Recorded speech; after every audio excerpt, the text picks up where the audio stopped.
never thought that grandparents are the kind of people who will probably give you things. അങ്ങനെ നമ്മൾ വിചാരിച്ചിട്ടില്ല. പക്ഷേ having said that, my grandfather was always a very good grandparent. ഞാൻ മുമ്പും പറഞ്ഞിട്ടുള്ള പോലെ somebody we miss, somebody who should not probably have left so soon. പക്ഷേ my grandmother was always a problematic person. നമ്മൾ പോട്ടെ എന്ന് വെച്ചിട്ട് അടിയൊക്കെ നടക്കും. പിന്നെ അത് വീണ്ടും നമ്മളങ്ങ് പാച്ചപ്പായി forgive ചെയ്ത് കളയും.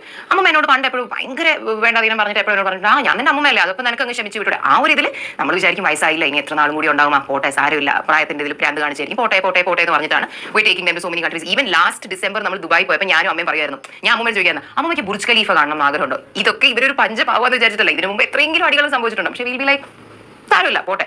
പക്ഷേ ഈ ഡിസംബറിന് മുമ്പാണ് ഈ മാസീവ് അടി നടക്കുന്നത്. അപ്പോൾ അമ്മ has always been A problematic person.